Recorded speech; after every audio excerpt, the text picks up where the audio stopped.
अस्सलाम वालेकुम फ्रेंड्स, कैसे हैं आप सब लोग। आई होप आप सब लोग बिल्कुल ठीक ठाक और खैर खैरियत से होंगे। आज की वीडियो में मैं आप लोग को बताने जा रही हूँ वी प्लेकेट वाला गला, जो कि बहुत ज़्यादा आजकल ट्रेंडिंग में भी है और उसको बनाना काफ़ी लोगों को शायद थोड़ा टफ़ भी लगता हो। तो हम लोग इसको स्टार्ट करते हैं। देखिए, मैंने 1 इंच के हिसाब से यहाँ पर चिप्स बुकरम का पूरा निशान लगा लिया और फिर उस 1 इंच को भी मैंने हाफ़ कर लिया और इसको कट कर दिया है। और इसकी लेंथ मैंने रखी है, वो रखी है 14 इंचज़ और उसी के हिसाब से मैं इसकी लेंथ कट करूँगी। एक साइड इसकी बड़ी होगी और एक साइड छोटी होगी। तो मैंने एक साइड 14 रखी है और उसके बाद जो दूसरी साइड रखी है वो रखी है 7 और 7.5। तो यहाँ पर देखें, मैंने इसके 2 पीसेस अलग अलग कर लिए। अब हम आते हैं नेक की कटिंग की तरफ। तो यहाँ पर देखें, मुझे जो अपना वी गला था वो थोड़ा सा चौड़ा रखना था, उस हिसाब से मैंने इसको रखा है 4.5 इंच पे। और फिर हम इसके अंदर 1 इंच प्लस करेंगे। इसको फोल्डिंग जब करेंगे तो 4.5 हो जाएगा और 4.5 इंच में 1 इंच हम प्लस करेंगे तो फिर 5.5 हो जाएगा। अब उसी हिसाब से हम इसको डबल कर लेंगे। डबल करने के बाद हमारे पास चिप्स बुकरम कुछ इस तरीके से आ रही है। तो हमने यहाँ पर निशान लगा लिया 4.5 के बाद हम लोगों ने इसके वी का निशान लगाने के बाद इसकी ऐसे ना पूरी 1 इंच के हिसाब से मार्किंग कर ली। और नीचे हम नोक नहीं बनाएंगे, हल्का सा जैसे देखें यहाँ चकोर बनाया ना, बिल्कुल इसी तरीके से हम इसका चकोर बनाएंगे। अब यहाँ पर देखिए, एक रफ़ फैब्रिक के ऊपर मैंने इस सारे को पेस्ट कर दिया है। पेस्टिंग कंप्लीट होने के बाद हम इसके दरमियान में लगाएंगे जॉइंट लेस। तो यहाँ पर देखिए, मैंने जो शर्ट के ऊपर डिज़ाइनिंग करने के लिए लेस यूज़ की थी, सेम वही लेस मैंने ली और यहाँ पर पूरी अप्लाई कर दी। सारी जितनी भी आपने पट्टी बनाई है आप उसको सेट कर सकते हैं। अगर आप चाहें तो दोनों पट्टियाँ एक साथ बना सकते हैं और फिर जब दरमियान में आपको जितना भी चाहिए हो साइज़, उस हिसाब से आप एक साइड का बनाकर और दूसरी साइड से कट कर सकते हैं। फिर बाकी जो बचेगा उसको दूसरी साइड पर ले आइएगा। अब यहाँ पर देखिए, इसको मैंने सीधा कर लिया और इसके बाद प्रेस कर लिया। अब जो हम लोगों ने वी गला कटिंग किया था उसको मैंने एक एक्स्ट्रा फैब्रिक पर पेस्ट कर दिया और पेस्ट करने के बाद हम इसकी दरमियान की क्रीज़ बनाएंगे, क्योंकि जब तक हम दरमियान की क्रीज़ नहीं बनाएंगे तो हमारा गला अच्छा नहीं बनेगा। अब जो हमारे पास शर्ट थी, उस शर्ट को भी मैंने दरमियान से ऐसे लाइन बना ली और क्रीज़ बना ली। दोनों शोल्डर बराबर रखे और पूरी कमीज़ की जितनी लेंथ थी ना, यानी कि जहाँ तक गले की डिज़ाइनिंग होनी थी, वहाँ तक मैंने इसकी दरमियान की क्रीज़ बना ली। अब जो हम लोगों ने वी गला बनाया था उसको रखा और सबसे पहले दरमियान की हम लोगों ने सिलाई की, फिर राइट और फिर लेफ़्ट। जब तक हम लोग दरमियान की सिलाई नहीं करेंगे ना तो हमारा गला थोड़ा इधर उधर सरक सकता है। उसके बाद हम लोगों ने इसके एक्स्ट्रा फैब्रिक कट करने के बाद दरमियान में छोटे छोटे से कट लगा दिए। अब देखिए, यहाँ पर अगर आप ग्लू से लगाएं तो बहुत आसान है और अगर आपको ऐसे अंदाज़ा पता चल जाता है तो आप ऐसे भी लगा सकते हैं। बट मेरे काफ़ी देखने वाले हैं जो बिगनर्स हैं और उनको ज़्यादा यानी कि एक्सपीरियंस नहीं है इस चीज़ को लगाने का, तो मैं यहाँ पर ग्लू इस्तेमाल करी हूँ। यहाँ पर हम लोगों ने इसको हल्का सा गोल करना है। जहाँ हम गले की नोक पर आएंगे ना, वहाँ पर आकर हम लोगों ने इसको थोड़ा सा गोल करना है। थोड़ा सा गोल करने के बाद हम लोगों ने फिर इसको प्रेस करना है। अब यहाँ पर देखिए, एक साइड से हम लोगों ने पूरी सिलाई लगा दी और उस सिलाई को हम लोगों ने जहाँ दरमियान के हमारी क्रीज़ लाइन थी ना, वहाँ तक लाकर सीधा किया।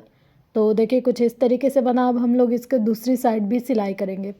तो यहाँ जहाँ नोक है ना, वहाँ पर रखकर हम लोग इसको बराबर करेंगे और उसके बाद हम इसकी कर्व को लेते आएंगे। ला ला कर हम लोगों ने बिल्कुल जहाँ हमारे ये फैब्रिक एंड हो रहा है ना, मतलब हम लोगों ने अपने हिसाब से इसकी लेंथ ली थी, उसी हिसाब से हमारे यहाँ पर फैब्रिक कंप्लीट हो गया।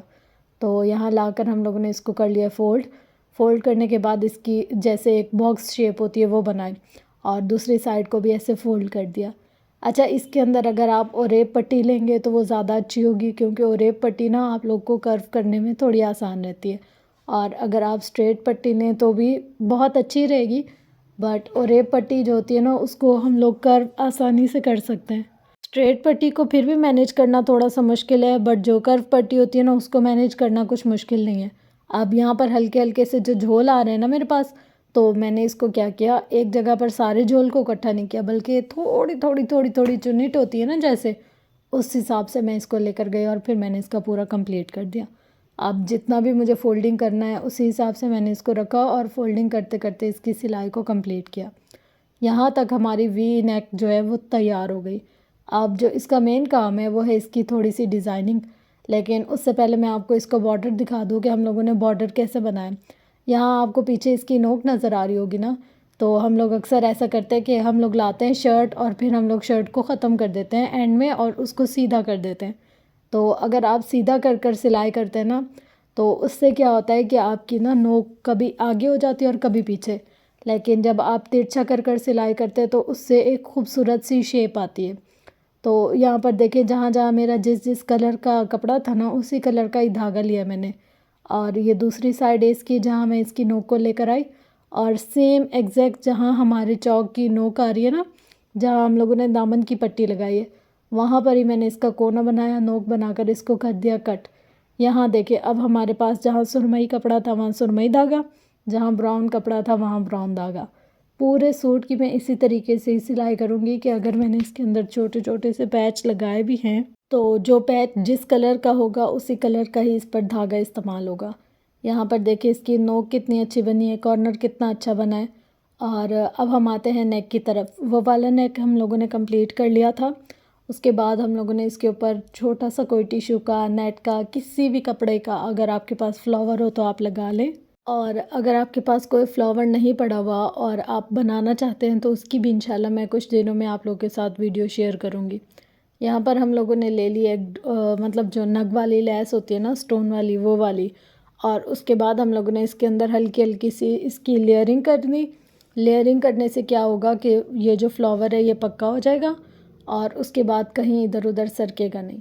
अब आपको मैं दिखाती हूँ सूट की कंप्लीट लुक, ताकि आप लोग को पता चले जो इतनी सारी मेहनत हुई है या जो हम लोगों ने काम किया वो कैसा ही निकल कर आता है। ओहो, मच्छर यहाँ पर तंग करने के लिए आ गया, बट अभी इसको हटाते हैं हम। उसके अलावा आप काम देख लें कि काम कितना अच्छा और प्यारा हुआ है। बिल्कुल नीट नीट सिलाई पर सिलाई चढ़ी हुई है, ना एक सिलाई एक से आगे ना पीछे। मैंने इस पूरी चीज़ों को डिटेल से मेज़रमेंट के साथ बताया, लेकिन अगर फिर भी इसमें कोई ऐसी चीज़ है जो आपको मुश्किल लग रही है, जो ऐसा लग रहा है कि आपको समझ नहीं आई हो, तो वो आप कमेंट सेशन में पूछ सकते हैं।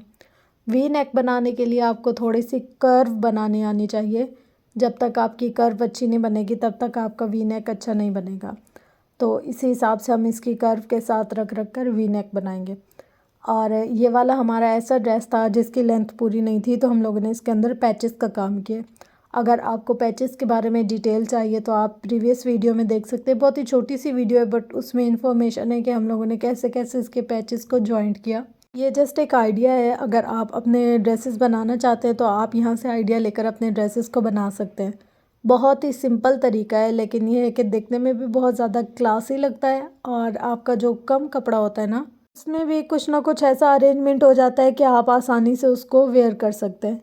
तो ये थी कंप्लीट डिटेल और वीडियो। होप्स हो कि आपको ये वीडियो पसंद आई होगी। वीडियो पसंद आने की सूरत में वीडियो को लाइक, शेयर, कमेंट, सब्सक्राइब ज़रूर कीजिएगा।